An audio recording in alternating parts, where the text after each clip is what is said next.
Hey, it's me, Manfred from CC Boat. I just give you a new idea how you fix something on your boat. And now we're talking about the Hurricane 237. Hurricane, unfortunately, don't make any interesting to build something that's good for 20 years. So you pay $75,000 for a 20-foot boat, and you buy a lot of very bad things. So one of the very, very bad thing on that boat is the front flap on the boat. I will show you that. Actually, it's a very, very nice boat, and we have a lot of fun with that. It's actually good for 8 people with a 225 horse Yamaha on that. But here, that's what we're talking about. That is the very bad thing on that boat. So this flap is actually, think about this as a compartment for put some stuff in. But this one going soft after 3 years, and if you don't replace it, then you're in deep trouble, because if you step on, or a heavy person step on the brakes, and you can break your ankles on your foot or something like that. I talked with Hurricane many times about that, and they don't care. They say, no, this never happened.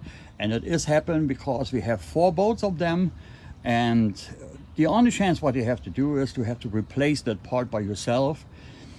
For many years you can't buy it, but now it is obsolete, the part. You can buy it anymore. And I show you how it works if you repair this by yourself, and that's good for forever. In front of that, so thanks and have a wonderful time. So first step, on that plate, as you see that, have several cracks in. And also it was pretty dirty, so I use a sander. You can use an electric one or an air one. The important thing, everything to prepare to working with fiberglass, is always make it clean, absolutely clean. So after we sanding the plate, so I clean it up.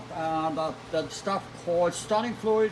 This is a very good stuff to clean up everything, to remove the degrease and everything on the plate. The drying up by himself, and all grease, whatever it is on it, disappeared by himself. After it's drying out, I'm using stuff like this.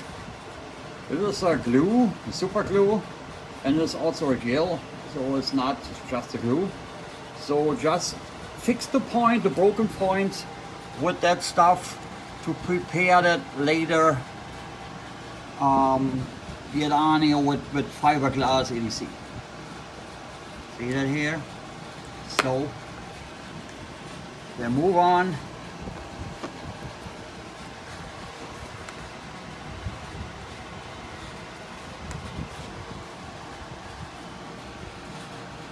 And wait.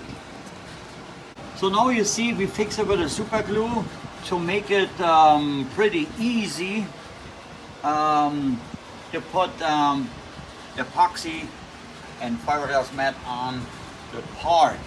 So make sure, if you put that stuff on, there is no air below. So next step coming up.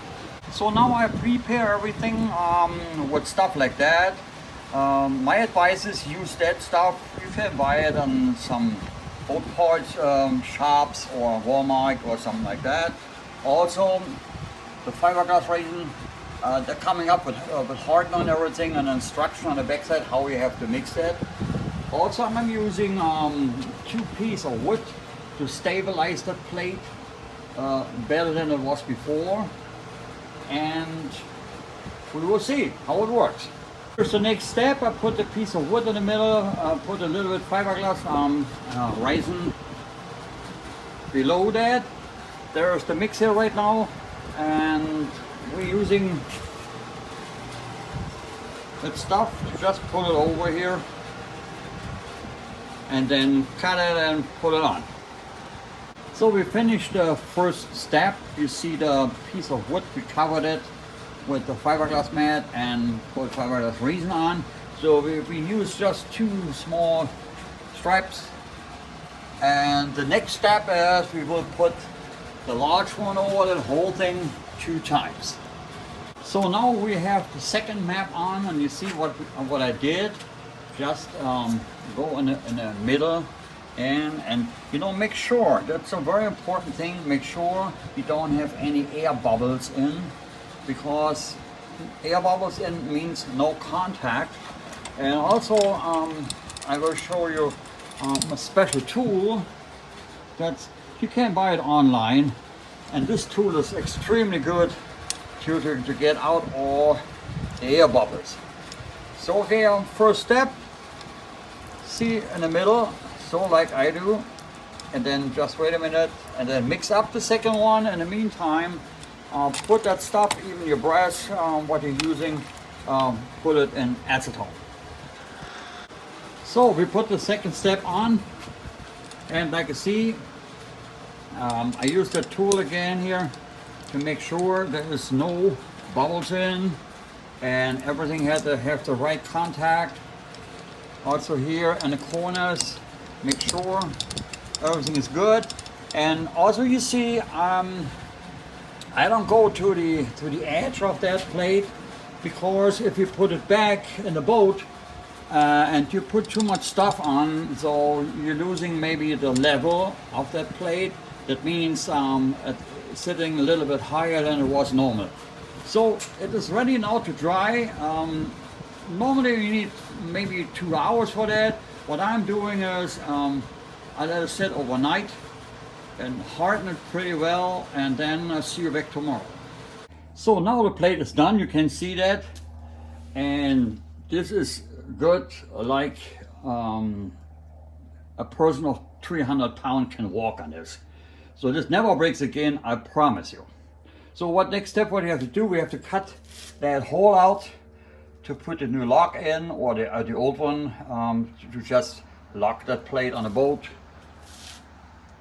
So finally you're using a Dremel tool to cut that piece out here, and the lock is already in, so don't forget the washer. And then you have to pull on the nut.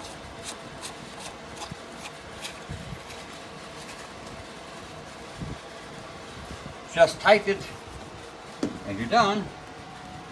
Here we are. Plate is ready to go back in the boat. This whole thing cost me 2 hours work, and mostly not more than 50 bucks.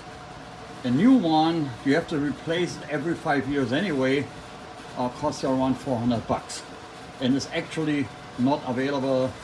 Yeah, so you have anyway the only chance to build it by yourself.